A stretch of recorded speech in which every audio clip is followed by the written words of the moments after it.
Hi guys, welcome back. So I got a request and the request was to show Bakasana for beginners. So I'm going to show you how to do Bakasana and make it more accessible if you're someone who really struggles with arm balances. Today I'm joined by the lovely Kaliko and she's going to be our model. So what we're going to do is just to show a good way of prepping for Bakasana, she's going to come into Malasana. So for a lot of people, Malasana can be very challenging. So Kaliko's going to take her feet hips distance apart. You can go narrower if that is possible in your body. As she drops the butt towards the heel, she's going to press her palms together in Anjali Mudra. Now, if you're someone whose heels elevate, you could roll up a blanket under your heels, or you could sit on a block, which would make the posture a lot more accessible.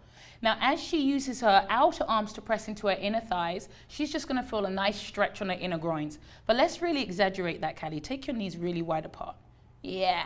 So this, if we're in the arm balance, what's going to happen is if the knees go too far wide, we're just going to slip down.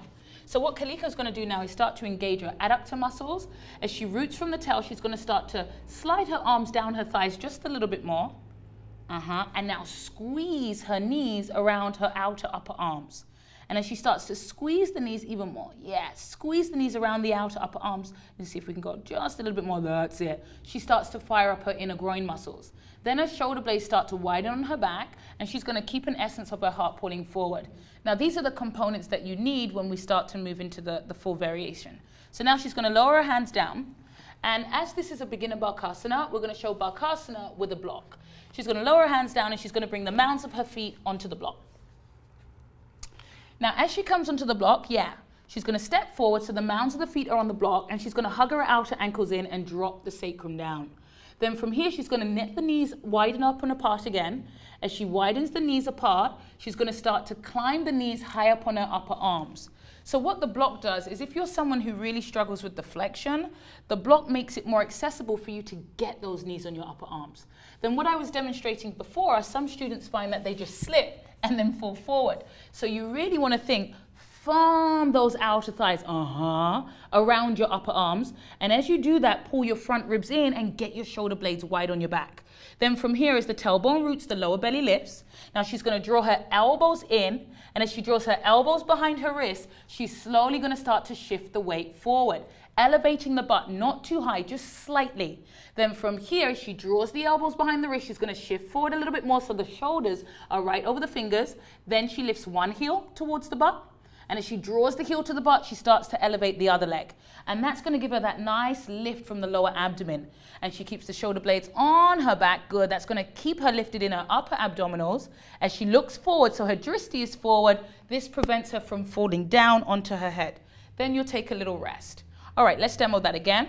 So once again, I want you to think what tends to happen in Bakasana are that the elbows go all the way out. So you want to think, how can I get those elbows behind my wrists? Creases of the wrist parallel to the short edge of the mat, just like Chaturanga Dandasana.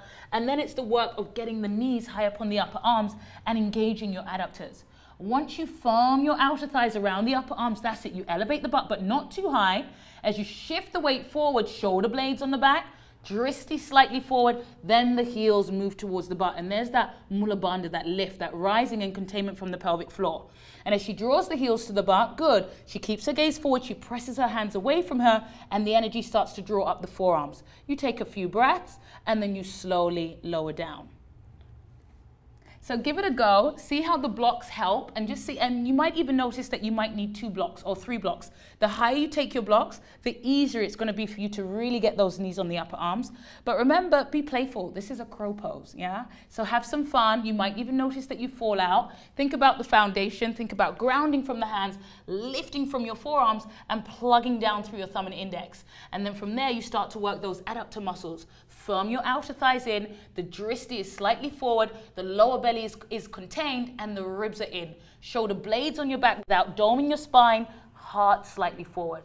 And then from there, you could jump into Chaturanga, take it wherever you want to go. All right, hope that was helpful. Thanks for tuning in.